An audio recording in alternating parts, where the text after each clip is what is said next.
एक जंगल में टूनी चिड़िया अपने बेटे टीनू चिड़े के साथ रहती थी। टूनी चिड़िया टीनू चिड़े की शादी कर देती है, लेकिन टीनू चिड़े की बहू बहुत ही नाटी होती है। सब पक्षी टूनी चिड़िया की बहू को देखने आते हैं। टूनी चिड़िया, कहाँ है तुम्हारी बहू? देखें तो कैसी है। हाँ गोरी बहन, ये रही हमारी बहू। अरे टूनी, ये क्या? ये तो बहुत ही नाटी है। तो क्या हुआ गोरी? नेचर सही होना चाहिए, बाकी चीज़ों से क्या फ़र्क पड़ता है? ऐसे कैसे नहीं पड़ता टूनी, फ़र्क तो पड़ता ही है। मैं अपने बेटे की राजू की शादी करूँगी, तब देखना कितनी सुंदर बहू लेके आऊँगी। फिर गोरी वहाँ से चली जाती है। बहू, तुम उनकी बातों का बुरा मत मानना, वो तो बस ऐसे ही बोलती रहती है। दूसरों में कमी निकालने की उसकी आदत है। नहीं माँ जी, मुझे नहीं बुरा लगा, लोगों का तो काम ही होता है बोलना। फिर थोड़े दिन बाद गोरी अपने बेटे राजू की शादी कर देती है और बहुत ही सुंदर बहू लाती है। सारे पक्षी गोरी की बहू देखने आते हैं। अरे वाह गोरी, तुम्हारी बहू तो बहुत ही सुंदर है। हाँ, मेरी बहू तो जंगल में सबसे सुंदर है, तेरी बहू की तरह नाटी नहीं है। मेरी बहू नाटी है तो क्या हुआ, लेकिन मेरी बहू बहुत अच्छी है। फिर टूनी वहाँ से चली जाती है। टूनी की बहू घर का सारा काम करती है और टूनी का भी बहुत ख्याल रखती है। बहू, खाना बना लो। मुझे नहीं आता खाना बनाना। आप क्या कर रही हो? आप बनाओ खाना। तुझे खाना नहीं बनाना आता? नहीं, मुझे कुछ भी नहीं आता है। मुझे तो बस खाना पीना और आराम करना आता है। फिर गोरी अपनी बहू के लिए खाना बनाती है और उसकी बहू खाना खा के सोने चली जाती है। अजी, माँ से कह दो अपना अलग इंतजाम कर ले, मैं अब उनके साथ नहीं रह सकती। वैसे भी मुझे अब अंडा होने वाला है। ये क्या कह रही हो? माँ को मैं घर से कैसे निकाल सकता हूँ? मुझे नहीं पता। अगर आप अपनी माँ को घर से बाहर नहीं निकाल सकते तो मैं आपको छोड़कर चली जाऊंगी और दूसरी शादी कर लूंगी। अरे नहीं नहीं, मैं कल ही माँ से बात करता हूँ। माँ, आप अब अपना कहीं और बंदोबस्त कर लो, हम अब तुम्हें अपने साथ नहीं रख सकते। ये क्या कह रहे हो? मैं अब इस उम्र में कहाँ जाऊंगी? तुम ही तो मेरे बुढ़ापे का सहारा हो। हमें नहीं पता माँ जी, वैसे भी अब अंडा मैं अंडा देने वाली हूँ और हमारे घर में अब आपके लिए कोई जगह नहीं है। नहीं बेटा, मुझे बाहर मत निकालो, मैं घर का सारा काम कर दूंगी, जो कहोगे वो मैं कर दूंगी, बस मुझे बाहर मत निकालो, इसी घर में रहने दो। ये तुम्हारे पापा की आखिरी निशानी है।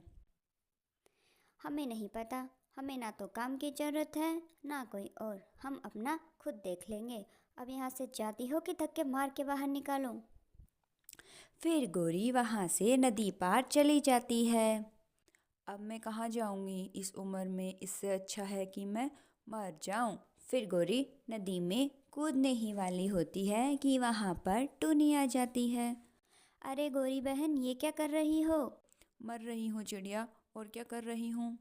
लेकिन क्यों गोरी बहन, ऐसा क्या हो गया है कि आप मरने जा रही थी? क्या बताऊँ टूनी, मेरी बहू और बेटे ने मुझे घर से बाहर निकाल दिया है और मैं इस उम्र में अब कहाँ जाऊँ, क्या करूँ? गोरी बहन, आप मेरे घर चलो। नहीं नहीं टूनी, तुम्हारे भी तो बहू बेटे हैं, वो क्या कहेंगे? तो क्या हुआ गोरी, मेरे बहू बेटे कुछ नहीं कहेंगे, वो बहुत अच्छे हैं। फिर टूनी गोरी को अपने घर ले आती है। अरे माँ जी, आप आ गए। गोरी आंटी भी आई हैं। इनके बहू बेटे ने इन्हें घर से निकाल दिया। वो लोग ऐसा कैसे कर सकते हैं माँ जी? पूरी उम्र उन्होंने अपने बेटे को पाला और अब उन्होंने इन्हें घर से निकाल दिया। ये तो बहुत गलत बात है, उन्हें ऐसा नहीं करना चाहिए था। पर कोई बात नहीं, अब ये हमारे साथ ही रहेंगी। हाँ बहू, तुम ठीक कह रही हो। मुझे माफ़ कर दो बेटा, मैंने तुम्हें इतने ताने दिए, इतना भला बुरा कहा, फिर भी तुम आज मुझे अपने घर में रहने दे रही हो। तो क्या हुआ, आप भी तो मेरी माँ जी जैसी ही हो। अब मुझे एहसास हुआ कि सुंदरता ही सब कुछ नहीं होती, मन सुंदर होना चाहिए। तुम बहुत अच्छी हो बेटा। टूनी, तुम्हारी बहू बहुत अच्छी है। फिर वे सब मिलजुल कर एक साथ रहने लगते हैं।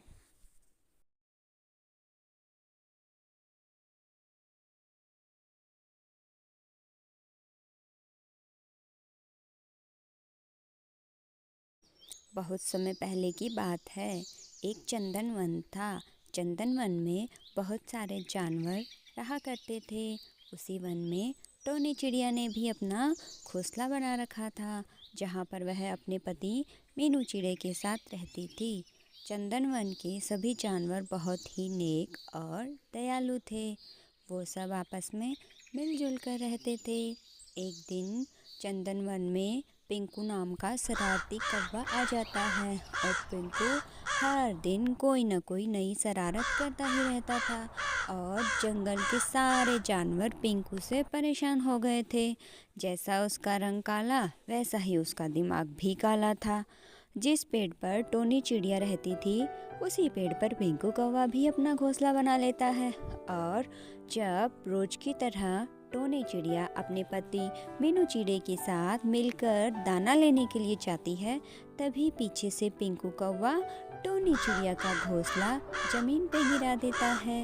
और शाम को जब टोनी चिड़िया घर आती है, तो अपने घोंसले को जमीन पर गिरा हुआ देखकर वह बहुत दुखी हो जाती है।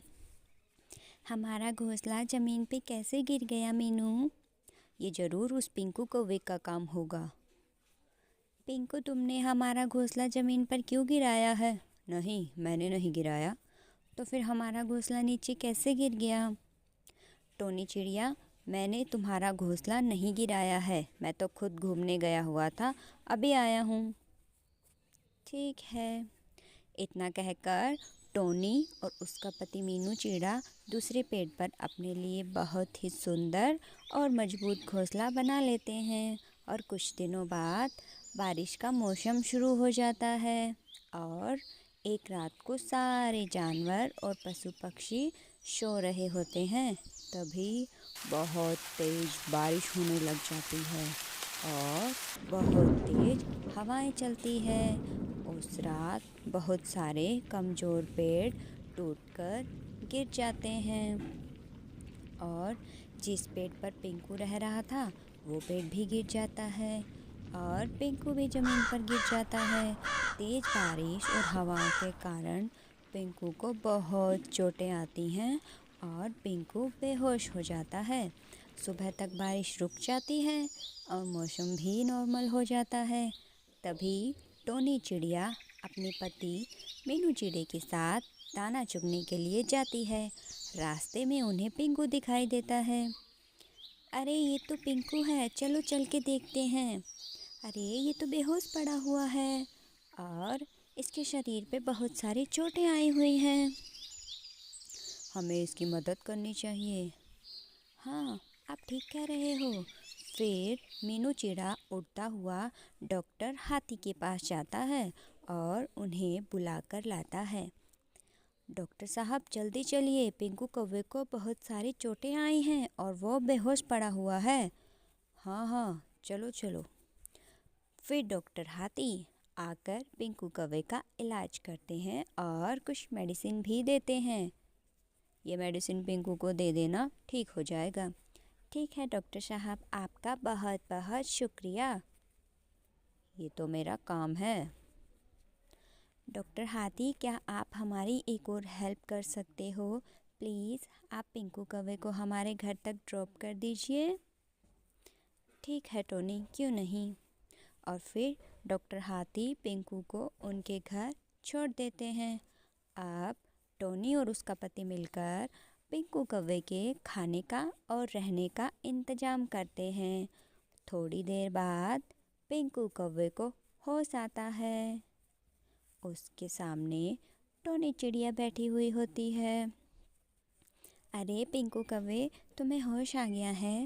अब कैसा लग रहा है? कैसी है अब तुम्हारी तबीयत? हाँ, अब थोड़ा ठीक लग रहा है टोनी। फिर टोनी पिंकू को सारी बात बताती है कि कैसे वह बेहोश पड़ा हुआ था और टोनी और उसके पति ने मिलकर उसकी जान बचाई थी। अब पिंकू को बहुत शर्मिंदगी हो रही थी। वो अपनी करनी पर बहुत पछता रहा था। मुझे मुझे माफ़ कर दो टोनी, मैंने तुम्हारे साथ इतना बुरा किया, फिर भी तुमने मेरी मदद की। I am really really sorry. अब मैं आगे से किसी को भी तंग नहीं करूँगा। कोई बात नहीं पिंकू, तुम्हें अपने किए का पछतावा है, वही अच्छी बात है। हम सबको मिलजुल कर रहना चाहिए। तो देखा बच्चों, कैसे पिंकू को उसके गलत काम के लिए गॉड ने उसे पनिश किया और पिंकू ने टोनी चिड़िया का घर तोड़ा तो उसका घर भी टूट गया। इस कहानी से हमें ये शिक्षा मिलती है कि हम जैसा काम करते हैं हमें उसका रिजल्ट भी वैसा ही मिलता है। अगर हम अच्छा काम करेंगे तो हमें अच्छा रिजल्ट मिलेगा और अगर हम किसी के साथ बुरा करेंगे तो हमारे साथ भी बुरा ही होगा। एक जंगल में टूनी चिड़िया रहती थी। बारिश का मौसम आने वाला था। टूनी बारिश के मौसम के लिए खाना इकट्ठा कर रही थी। उसी जंगल में कालू कौवा और गौरी कौवी भी रहते थे। वो दोनों बहुत ही आलसी थे। कालू भैया, क्या आपने बारिश के मौसम के लिए खाना इकट्ठा कर लिया? नहीं टोनी, मुझे खाना इकट्ठा करने की क्या ज़रूरत है। ठीक है कालू भैया, जैसी आपकी मर्जी। मैं तो जा रही हूँ खाना इकट्ठा करने। और फिर टूनी वहाँ से चली जाती है। इस चिड़िया ने तो अच्छा खासा खाना इकट्ठा कर लिया होगा और बहुत ही अच्छा घर बना रखा है। कालू जी, आज हम इस टूनी के घर पर कब्जा करेंगे। कहा तो तुम ठीक ही रही हो गौरी, पर करेंगे कैसे? वो सब आप मुझ पर छोड़ दो कालू जी। फिर एक दिन टूनी खाना लेने जाती है। चलो कालू जी, टूनी अभी घर पर नहीं है, इससे अच्छा मौका हमें नहीं मिलेगा उसके घर पर कब्जा करने का। फिर गौरी और कालू टूनी के घर पर कब्जा कर लेते हैं। थोड़ी देर बाद टूनी अपने घर आती है तो देखती है कि उसके घर का दरवाज़ा अंदर से बंद होता है। मेरे घर के अंदर कौन है? कौन सा घर? अब ये घर हमारा है छोटी चिड़िया। कैसी बात कर रही हो गौरी? मैं कब से यहीं रह रही हूँ और मैंने बहुत मेहनत से ये घर बनाया है। कहाँ ना हमारा घर है, चल भाग यहाँ से, आई बड़ी घरवाली। इतने में बारिश शुरू हो जाती है और टूनी वहाँ से चली जाती है और एक पेड़ के नीचे बैठ जाती है। हे भगवान, अब मैं कहाँ जाऊँ? इतनी बारिश में कालू और गौरी ने तो मेरे घर पर कब्जा कर लिया है। अब मैं कहाँ रहूँगी? क्या खाऊँगी? तभी अचानक टूनी को किसी के चिल्लाने की आवाज़ सुनाई देती है। बचाओ बचाओ, कोई है प्लीज बचाओ। टूनी उस आवाज़ की दिशा में उड़ने लगती है। जब वह पास जाकर देखती है तो एक परी एक बोतल में कैद होती है। अरे, आपको इस बोतल में किसने कैद कर दिया? कुछ दुष्ट लोगों ने मेरी शक्तियों को पाने के लिए ऐसा किया है चिड़िया। क्या तुम मेरी मदद कर सकती हो?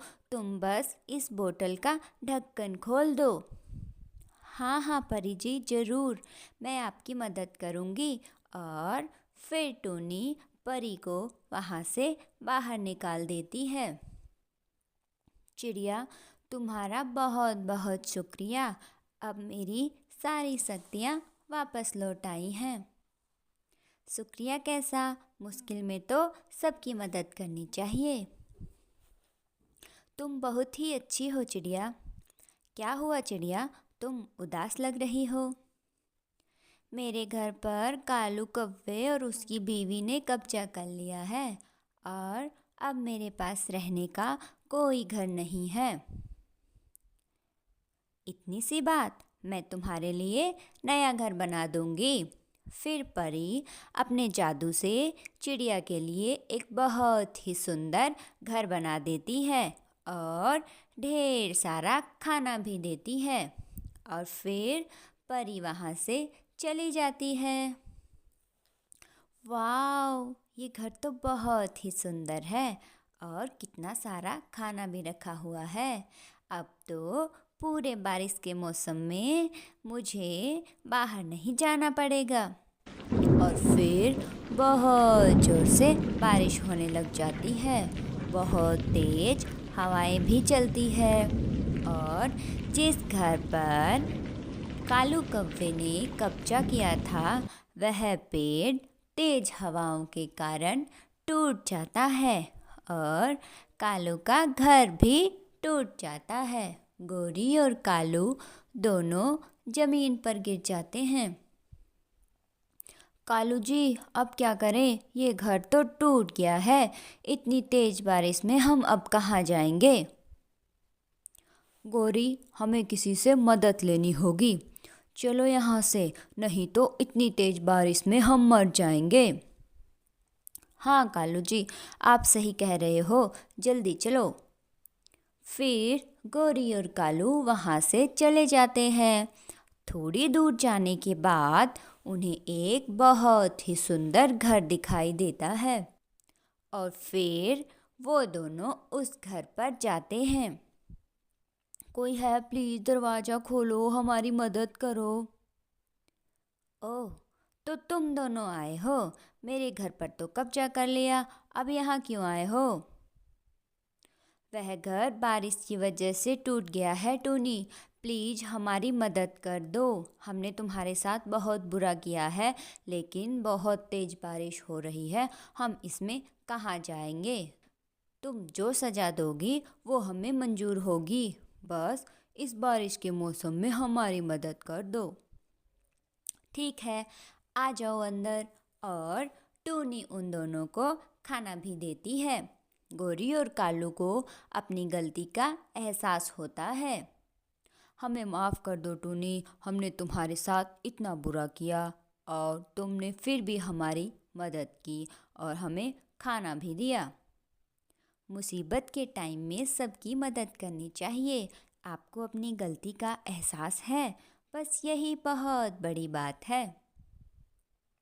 तुमने हमें माफ़ कर दिया ना छोटी चिड़िया? हाँ गोरी बहन, मैंने आपको माफ़ कर दिया।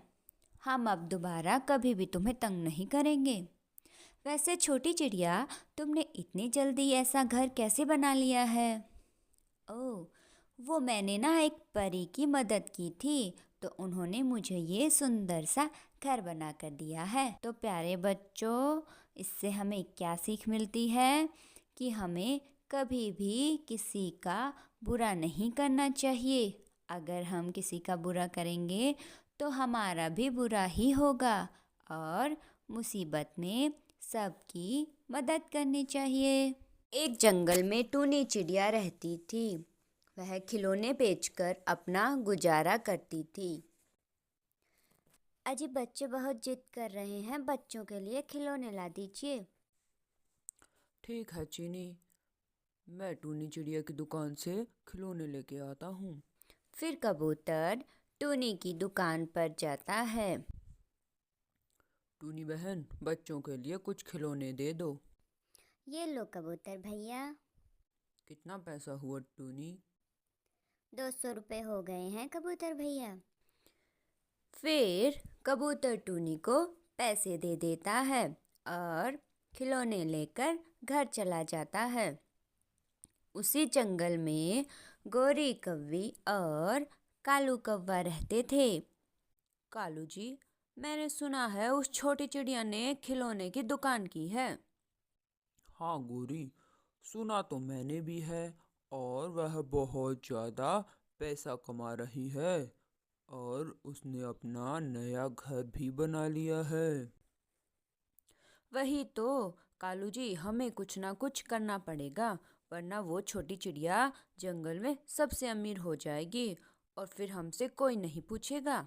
सब उसी से बात करेंगे, उसी की वाह वाह होगी।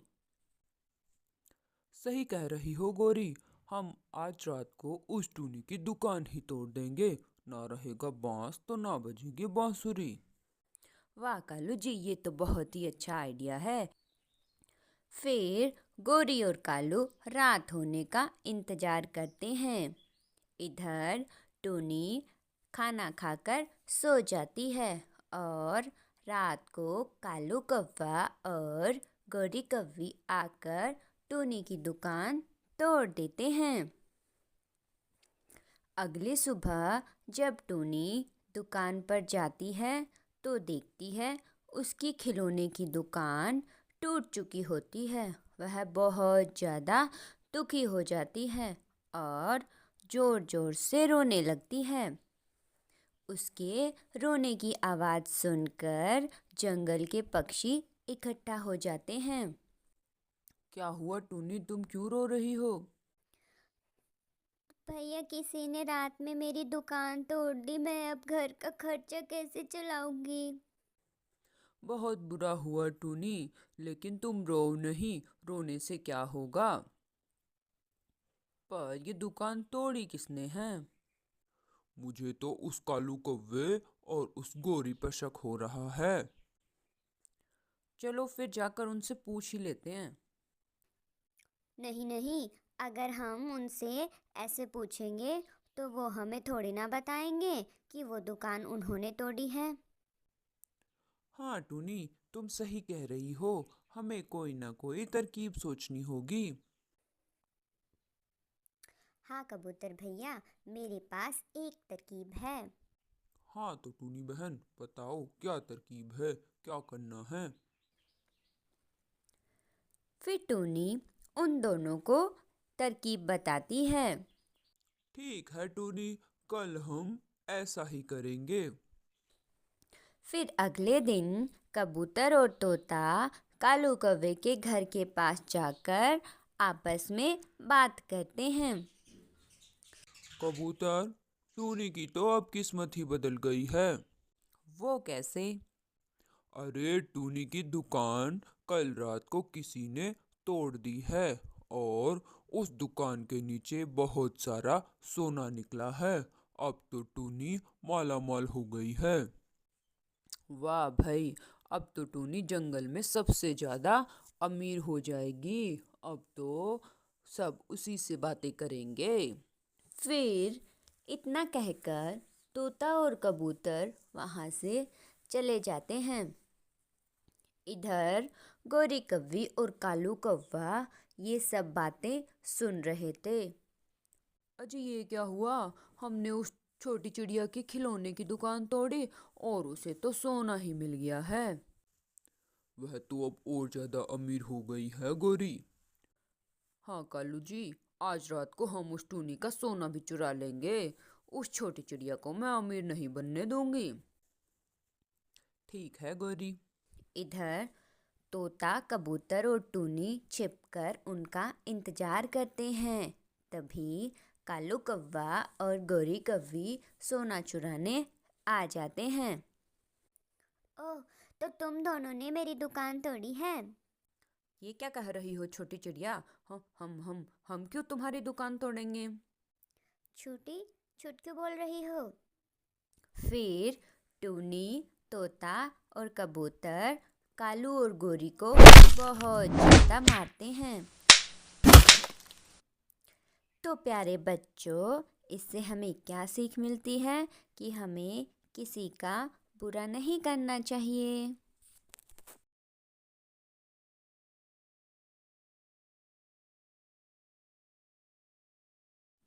एक जंगल में टूनी चिड़िया रहती थी। वह बहुत ज़्यादा गरीब थी। एक दिन टूनी दाना लेने के लिए जाती है तो रास्ते में उसे एक उल्लू मिलता है। कैसे हो उल्लू दादा? मैं ठीक हूँ टूनी, तुम बताओ तुम कैसी हो? क्या ही बताऊं उल्लू दादा, बहुत बुरे हालात हैं। खाने को घर में एक भी दाना नहीं है। तो बेटा, तुम कुछ काम क्यों नहीं करती? मैं तो छोटी सी चिड़िया हूँ, मैं क्या काम कर सकती हूँ उल्लू दादा? अरे, ये क्या कह रही हो टूनी? छोटी हो तो क्या हुआ, तुम बहुत हिम्मत वाली हो और तुम कोई भी काम कर सकती हो। अच्छा, फिर आप ही बताओ उल्लू दादा, मैं क्या काम करूँ? टूनी, तुम मिट्टी के खिलौने और बर्तन बनाओ। वैसे भी गर्मियाँ आ रही हैं, तुम्हारे बर्तन और खिलौने बहुत बिकेंगे। हाँ, आइडिया तो अच्छा है उल्लू दादा, मैं कल से ही ये काम शुरू करती हूँ। फिर टूनी अगले दिन मिट्टी के बर्तन और खिलौने बनाती है और उन्हें बेचना शुरू कर देती है। टूनी, एक मिट्टी का बर्तन दे दो। ये लो कबूतर भैया, कितने पैसे हो गए? 200 रुपये हो गए हैं। ये लो टूनी। ऐसा कह के टूनी के सारे बर्तन बिक जाते हैं और उसे बहुत सारा फायदा होता है। और टूनी अपना एक नया घर बना लेती है। ये बात गोरी कव्वी को पता चलती है। कालू जी, वो छोटी चिड़िया ने बर्तन की दुकान की है और बहुत पैसे छाप रही है। हम्म, पर बर्तन बनाना बहुत मेहनत का काम है गौरी। वो टूनी ही है जो ये काम कर सकती है। तो क्या हुआ कालू जी, हम मेहनत से काम नहीं कर सकते तो हम उसके बर्तन चुरा कर दूसरे जंगल में बेच देंगे। वाह गौरी, तुम तो बहुत ही स्मार्ट हो। ये आइडिया सही रहेगा। फिर रात को गोरी और कालू टूनी के बर्तन चुरा लाते हैं और दूसरे जंगल में जाकर बेचते हैं। बर्तन ले लो, मिट्टी के ताज़े ताज़े बर्तन ले लो, गर्मियाँ आ रही हैं, पानी ठंडा रहेगा, बर्तन ले लो, बर्तन ले लो। अरे, मेरे बर्तन कहाँ चढ़ गए? लगता है किसी ने चोरी किया है। मेरा बर्तन कौन चुरा रहा है, कैसे पता करूं? फिर टूनी उल्लू दादा के पास जाती है। क्या हुआ टूनी, परेशान क्यों हो? उल्लू दादा, मैं रोज बर्तन बनाती हूँ और कोई मेरे बर्तन चोरी कर लेता है। समझ नहीं आ रहा मैं चोर को कैसे पकड़ूं। फिर उल्लू टूनी को एक आइडिया बताता है। ठीक है उल्लू दादा, कल मैं ऐसा ही करूँगी। फिर टूनी कुछ कीचड़ लाकर दुकान के आगे रख देती है और उसके ऊपर नॉर्मल मिट्टी डाल देती है और फिर टूनी अपने घर चली जाती है। रोज की तरह कालू और गौरी टूनी के बर्तन चुराने आते हैं।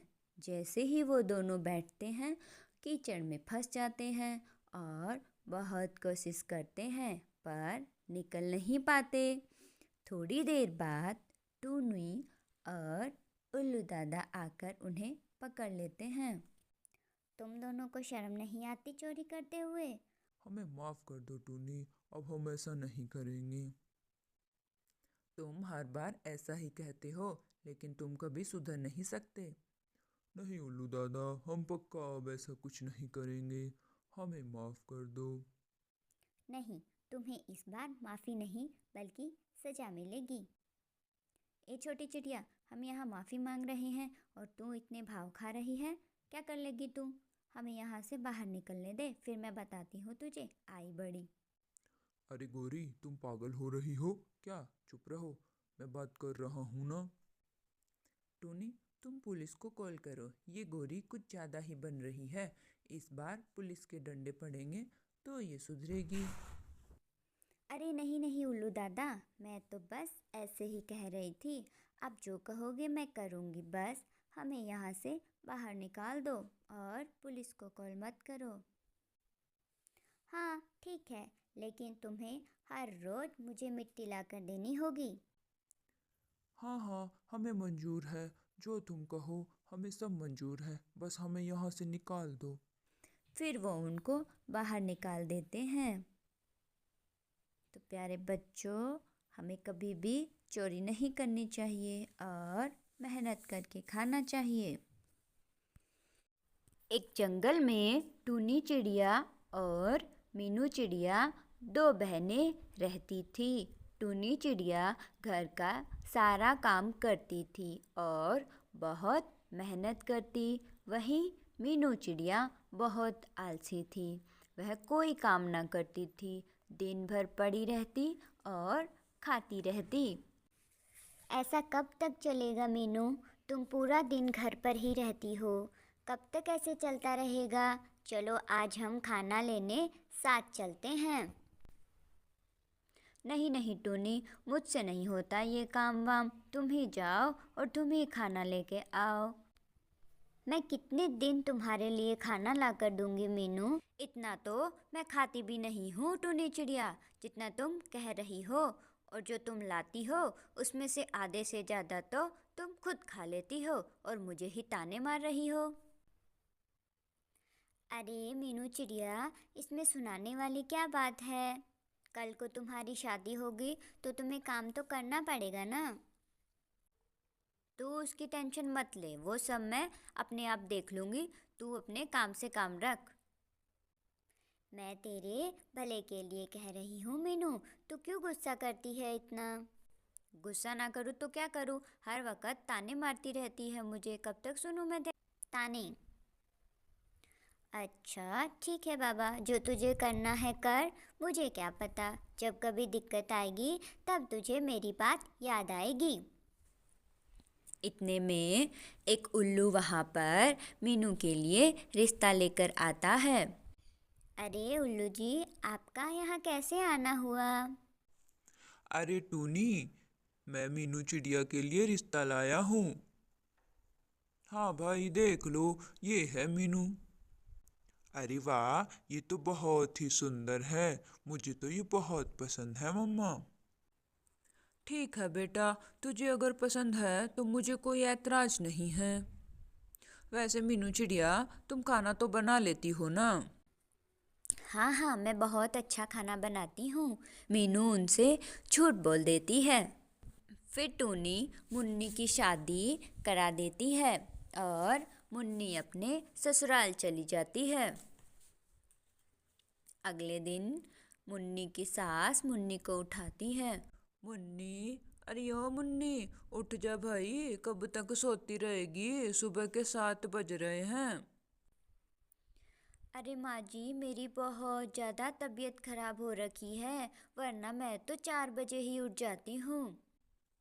अरे, तबीयत को क्या हो गया?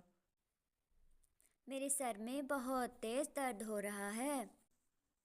अरे कोई बात नहीं, सर ही तो दुख रहा है। कौन सा कोई पहाड़ टूटा हुआ है? चुपचाप उठो और खीर बनाओ। अरे माँ जी, मेरी हिम्मत नहीं है, आप खुद बना लीजिए। अरे, उठती है कि मैं बताऊं अभी तुझे? ज्यादा बन रही है। आई हुई को एक दिन नहीं हुआ और तू मुझे ऑर्डर दे रही है। अरे नहीं नहीं माँ जी, मैं ऑर्डर नहीं दे रही, मैं तो बस मेरी तबीयत खराब है इसलिए आपसे कह रही हूँ कि आप बना लो। कोई बात नहीं, मैं ही बना लेती हूँ। फिर मुन्नी जैसे तैसे करके खीर बना देती है। छी, ये कोई खीर है? क्या बनाया है ये तूने? अरे क्या हुआ माँ जी, मैंने तो बहुत ही अच्छे से बनाया है। वो मेरी तबीयत थोड़ी ठीक नहीं है तो हो सकता है उस वजह से थोड़ी सी खराब हो गई हो। अच्छा, मुझे तुम बहाने दे रही हो? फिर मुन्नी की सास एक डंडा लेकर मुन्नी को बहुत ज़्यादा पिटाई कर देती है। माँ जी प्लीज़ मुझे माफ़ कर दो, माँ जी मुझे मत मारो। मैं अब की बार अच्छी खीर बनाऊंगी, मुझे मत मारो। फिर मीनू को उसकी सास घर से बाहर निकाल देती है। चल निकल मेरे घर से, काम की ना धाम की, दुश्मन अनाज की, आई बड़ी। फिर मुन्नी वहाँ से रोती हुई टूनी चिड़िया के पास जाती है। अरे मुन्नी, ये क्या हो गया? और तेरे शरीर पर इतनी सारी चोटें कहाँ से आई हैं? क्या हुआ है? अरे क्या बताऊँ टूनी बहन, मेरी सास ने खीर बनाने को कहा था और मुझे तो खीर बनानी आती नहीं है, तो मेरी सास ने मुझे बहुत मारा और घर से बाहर निकाल दिया है।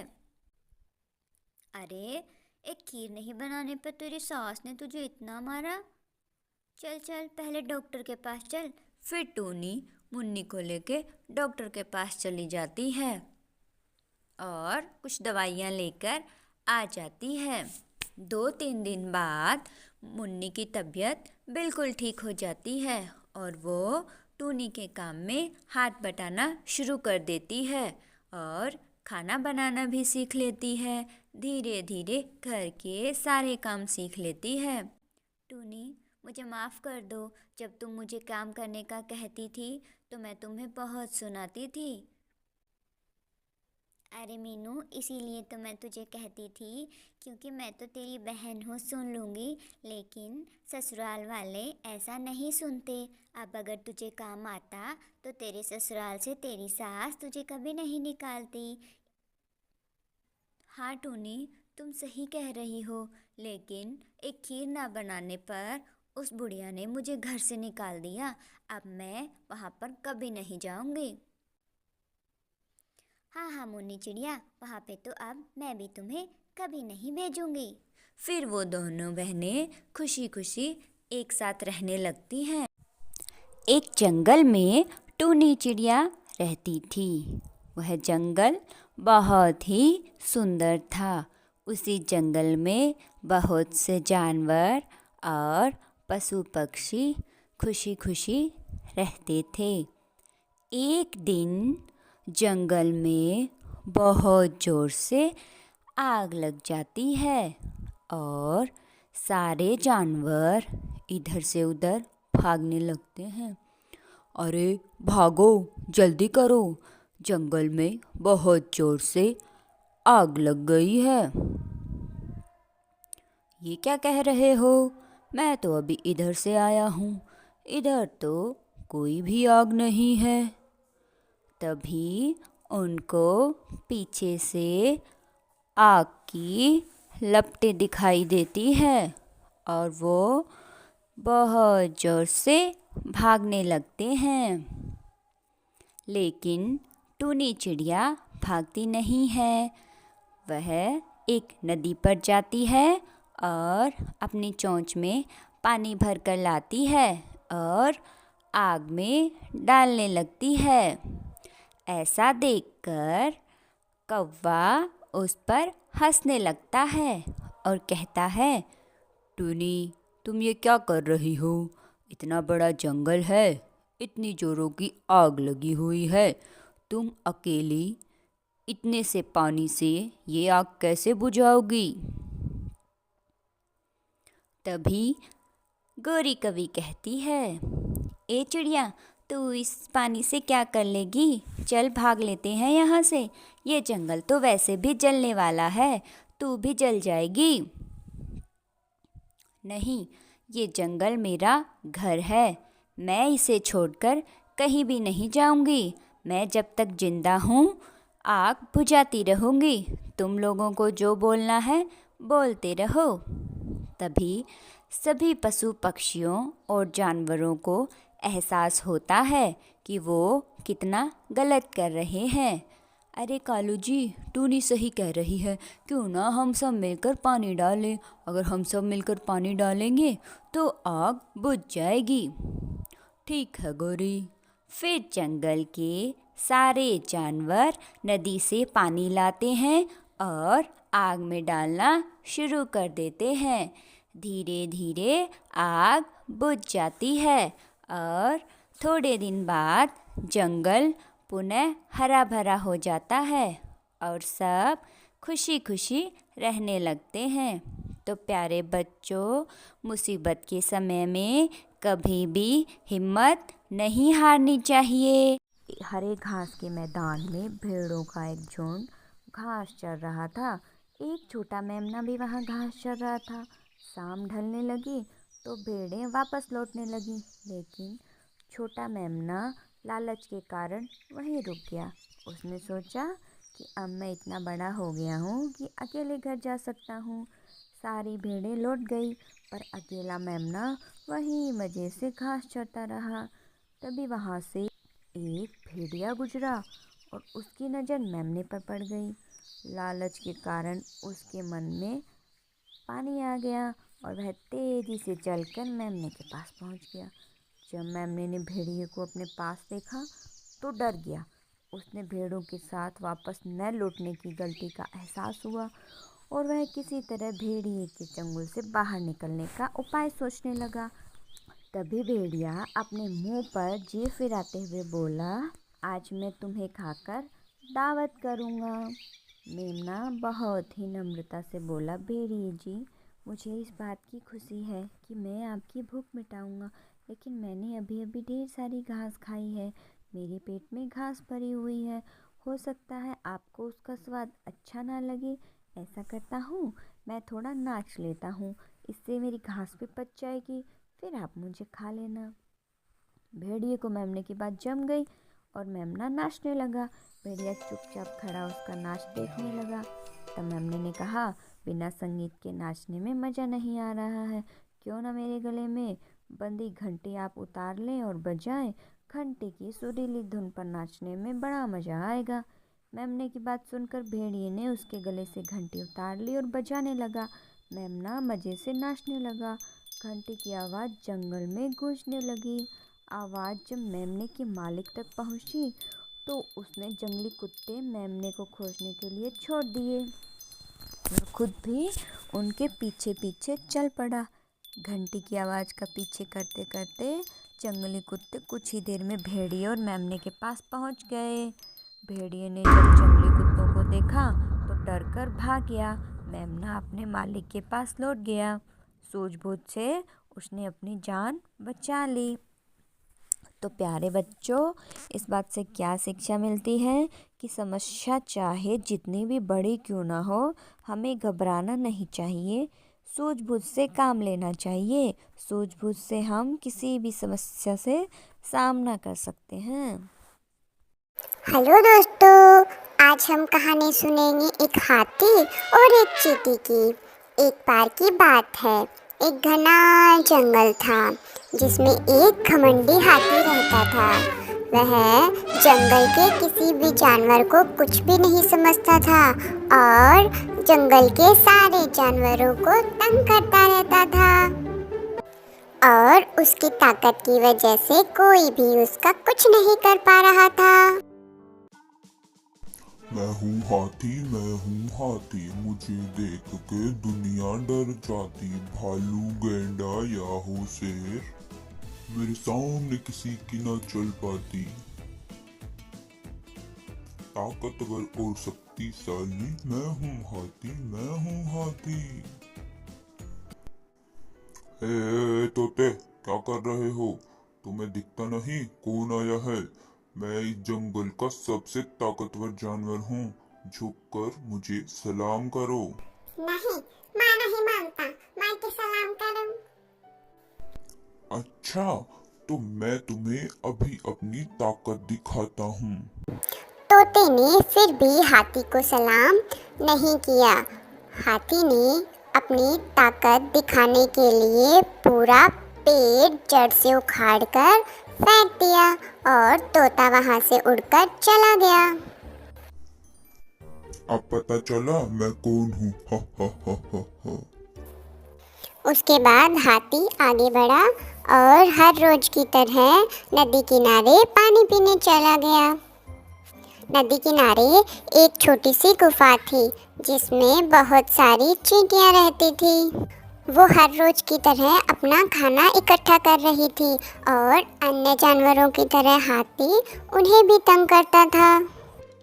हा हा हा हा हा। अब इन चींटी को मजा चखाता हूँ। ए चींटी, ये लड्डू लेके कहाँ जा रही हो?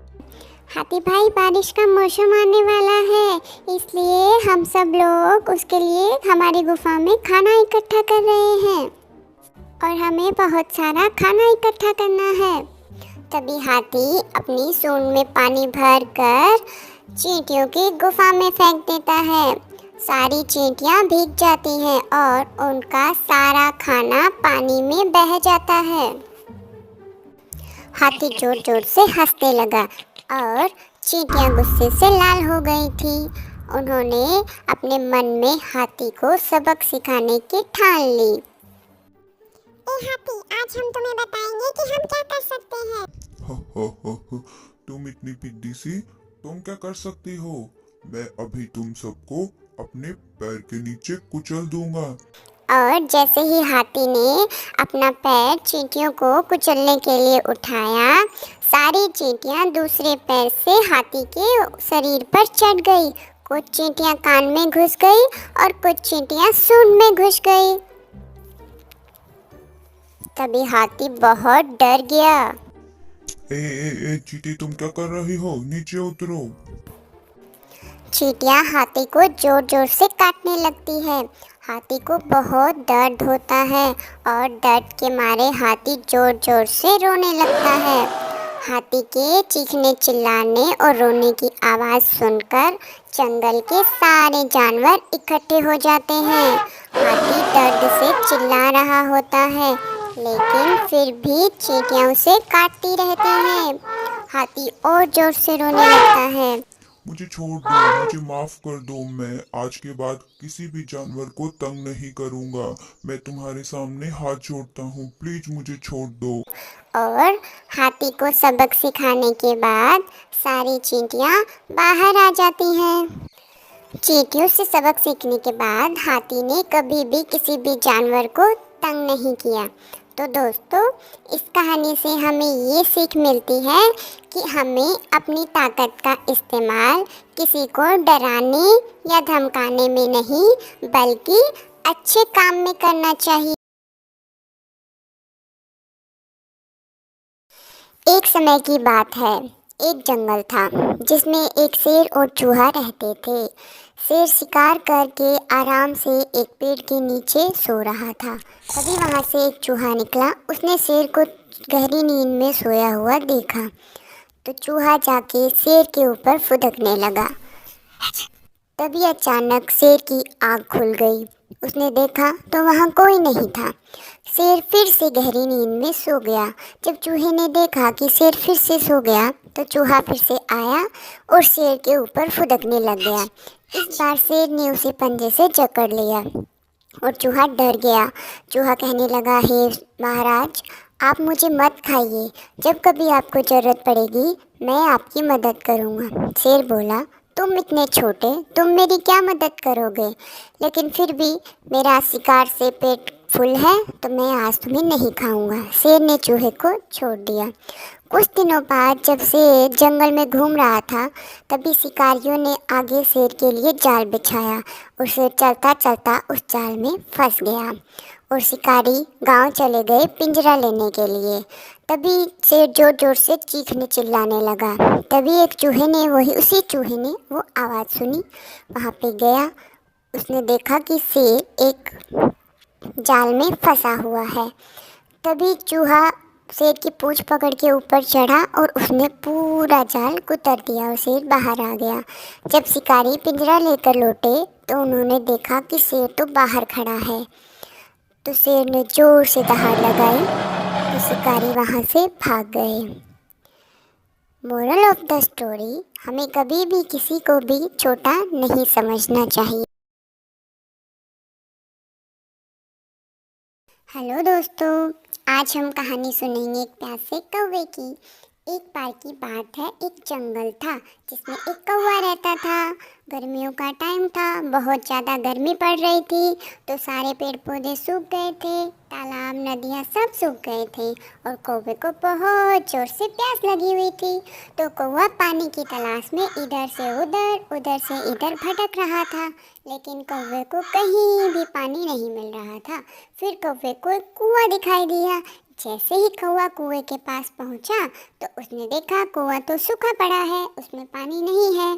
कौवे ने फिर से उड़ना शुरू किया, फिर से पानी ढूंढना शुरू किया तो उसको एक गांव दिखाई दिया। कौवा जैसे ही गांव में गया वहां पे उसे एक मटका दिखाई दिया। कौवा जैसे ही घड़े के पास पहुंचा तो उसने देखा घड़े में पानी तो है लेकिन पानी बहुत कम है। तो कौवे ने सोचा, इधर उधर देखा, उसको छोटे छोटे कंकड़ दिखाई दिए। जैसे ही कौवे ने कंकड़ देखे उसको एक आइडिया आया, क्यों ना मैं इन कंकड़ को मटके में डालूं। तो उसने एक एक करके सारे कंकड़ मटके में डाल दिए। धीरे धीरे करके पानी ऊपर आ गया। कौवे ने पानी पिया, अपनी प्यास बुझाई और उड़ गया। तो दोस्तों, हमें इससे क्या सीख मिलती है कि चाहे कितनी भी बड़ी समस्या क्यों ना हो, लेकिन हम अगर अपनी बुद्धि से काम लें, अच्छे से हम उसका सामना कर सकते हैं।